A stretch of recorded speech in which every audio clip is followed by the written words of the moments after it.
Terahertz is old news, but now we have Borrelor's Savage Dragon, a draw 4 engine, and that means we can end the turn on 3 hand traps, 4 back rows, and disruption on the main board. So this is pretty exciting and pretty interesting. I was able to get top 8 at my OTS championship with this, and so stick around. Let's get into the deck profile of what is a Synchron Rescue-ACE build. Make sure to like, comment, subscribe, and I'll see you guys in the deck profile. So I was able to get 5th place at my OTS championship. There was a crucial and extremely important ruling I did not know about purely, where if you chain to a quick play spell, the exceeds cannot attach it. And so that was quite literally the deciding factor as to why I lost the game. We were in battle phase, I had a rescue face down, and I could have interrupted a spell.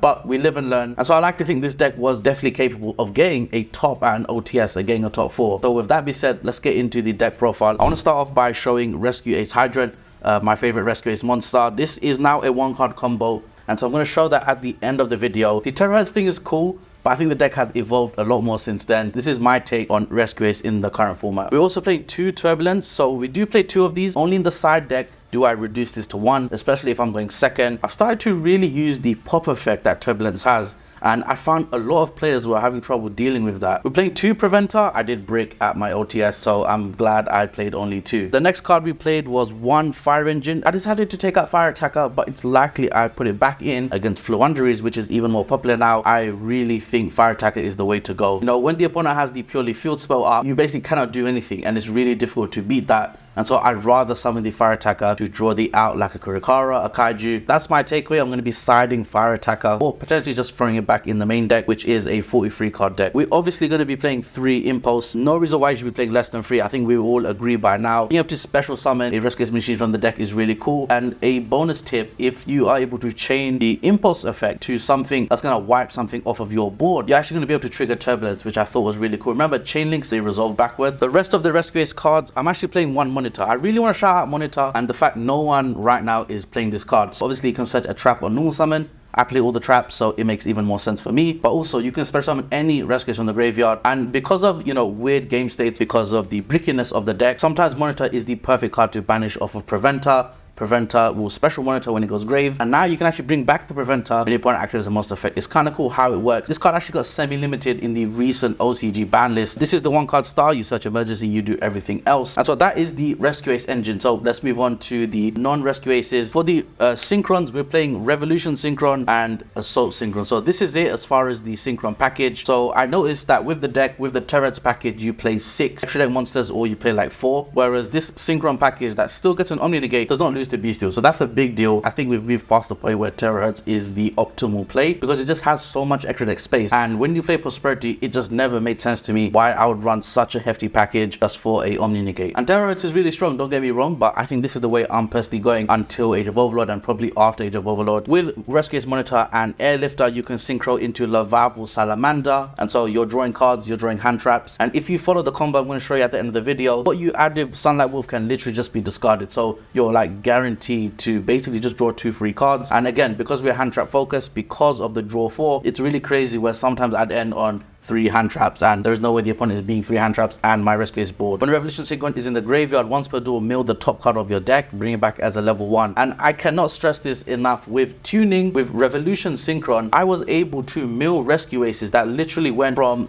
bricking and losing in 2 seconds to winning the duel. I'm not even joking, and that's simply because of the draw card. Other cards was definitely on my side. Because we run Preventer, our favorite Rescue-ACE monster, it's a level 8. We wanted to go grave, and so we can trigger that with Assault Synchron. Also in a pinch, I remember specialing Fenrir, paying 700 to special Assault Synchron, and I attributed both for Turbulence. And with tuning as well, it feels like engine is the coolest thing about it. Okay, so we discussed hand traps and drawing a lot of cards. So for that reason, I'm actually running Nibiru at a 3, and this card was great blind game 1. And I played a mirror match as well when Nibiru was also useful. So there's a lot of applications to Nibiru right now in the format. 3 Ash Blossom, 2 Effect Veiler, which was decent. Again, if I draw this on the opponent's turn, I don't want to draw an Impem, it being dead. Plus, this is a level 1 tuner, and I think that says enough. And then to wrap up the hand traps, just 2 Droll and Lockbird, and then to round off the non-engine, 2 Kashtira Fenrir to break boards. And I found myself, you know, specialing Fenrir, using the search, and then normal summoning Revolution Synchron, making a Baron, milling with Revolution to make it level 1.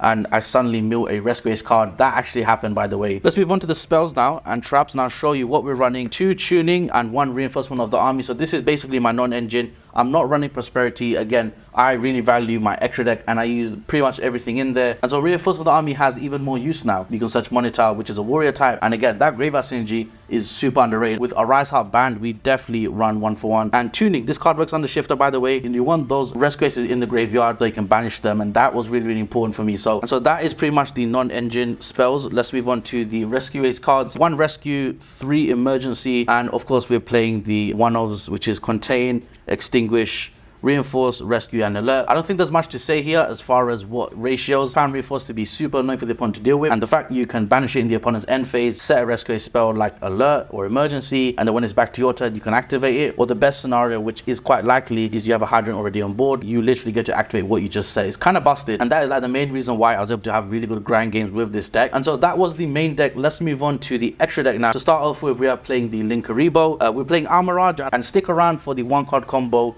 where we use Armorage to draw 2 cards and hopefully top deck into a really good engine. We're playing the Dark Charmer. We're also playing the Heater. I never went into Dark, I'm pretty sure, but you can go into quite often with Linkuriboh. But if you're going first, you mostly use your Linkuriboh anyway for the combo. Anything to build into access code is important, so maybe we keep it in. In the mirror match, if you special Turbulence, set 4 with their Turbulence is one of the best highs in the game you can get. It's next to Droplets and, you know, breaking a whole board. The least used card was actually IP Masquerader, but that was before I started playing Appaloosa. Next up is Salamangreat Sunlight Wolf, Nightmare Phoenix, and Nightmare Unicorn. So these are all kind of staples. I think I'm going to keep playing IP Masquerader just because I'm playing the Appaloosa, so we can summon in the opponent's turn, have another link option. It is entirely possible I play 2 access code talkers just because of how often I would go into it and kind of rely on it. So I feel like this is all pretty standard. I think a lot of players decide to take out Nightmare Phoenix. Some players don't run Appaloosa, and again, some players don't run IP Masquerader, but I think this is like a pretty good benchmark for what you should play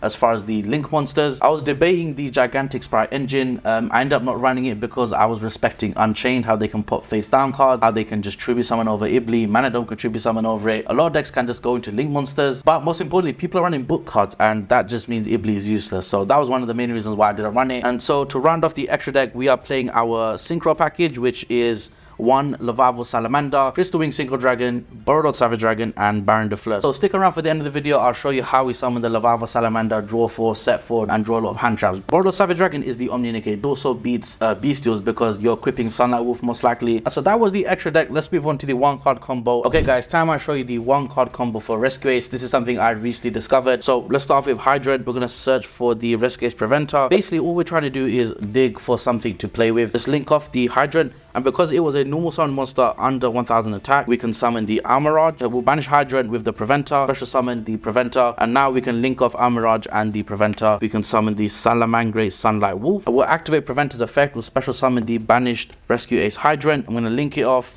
for the Linkuriboh, and then now we can trigger Sunlight Wolf to add either Hydrant or the Preventer. So obviously this is quite important. You can also add Armorage as well, or you can add like an Ash Blossom or something like that, but in this case I'm going to add the Hydrant, and then we link these 2 off and we summon the Decode Talker Heat Soul. So that's why I really think this card is a staple, because you will end up needing it to draw a lot of cards. Say 1000 will draw a random card. It was a rescue. So there we go. That is like an example of a 1-card combo you can do with Rescue-Ace Hydrant, and why I think everyone should be playing Armorage in their Rescue-Ace decks now. But there we go. Let's move on to the actual combo, why you guys clicked on the video, and why I think you should be trying this build in your next Rescue-Ace tournament. Alright guys, I'm going to show you my Synchro Rescue-Ace combo. So let's start off with Rescue-Ace Airlifter. Let's search for the Emergency. We can special a Rescue-Ace from the deck. We have to tribute 1 as well. This is how you dodge Imperm Veiler on the Turbulence. So let's special summon the Hydrant. Let's tribute the Airlifter. Then we can use Hydrant's effect to search for the Rescue-Ace Turbulence. Because we have 2 Rescue-Ace cards in the graveyard, we can banish them as cost to special the Turbulence. Activate Turbulence's effect. We're going to set 4 spell traps from the deck, and I remember I played against someone at a different OTS, and when they heard I was setting 4 cards, they were literally shocked. So I found that quite hilarious. And I think I mentioned that in my original video about how crazy the game has gotten to the point where setting 4 is just a normal thing now. But here we are, that's the modern state of Yu-Gi-Oh! So let's search for just the standard 4 for now. So once per turn with Hydrant, if a Rescue spell trap was set with a Rescue-Ace card, you can activate it. So let's activate the alert. Let's search for the Rescue-Ace Preventer. And again, because all the Rescue spell traps count as Rescue-Ace cards, I'm going to banish alert as cost to special the Preventer. And from here, we can actually link off the Preventer and the Turbulence. We're going to activate Preventer's effect. We're going to special summon the level 4 That's quite important. Level 4 airlifter from the Banish Bow. Use the Hydrant. Let's link it off for the Linkaribo. And then Sunlight Wolf effect will trigger. I'm going to add the Preventer to the hand. And from here, let's link these two off. Let's go for the Decode Talker Heat Soul. Now, you can basically do the draw one. So let's just cut the deck. And because we've thinned the deck with these cards, with the Rescue-ACE combo, I like to think we have an even higher chance of drawing a hand trap. Let's actually see if we do that. Okay, we drew Monitor, which actually is amazing. Like I said, if you draw Monitor, I'm going to be able to special summon a Turbulence or a Hydrant from the graveyard. And as something that is completely unexpected because no one respects this card, I think it's going to help you guys a lot if you're playing Rescue-ACE. Okay, now let's do the cool part. Let's use Revolution Synchron and the Airlifter. Let's summon Salamander. Let's activate the effect to draw 2 cards. Let's cut the deck. Let's draw 2 cards. Let's see what we get.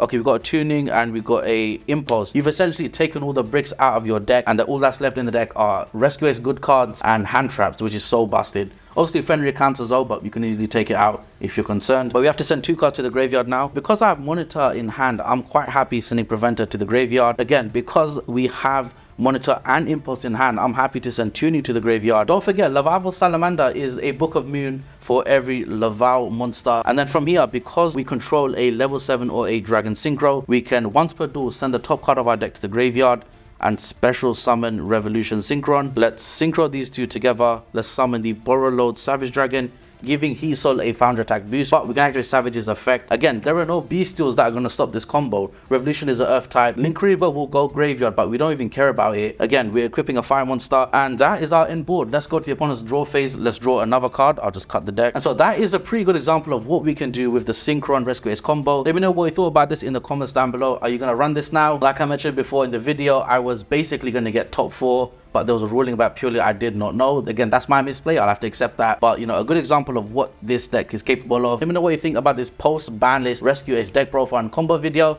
And I'll see you guys in the next one. Peace.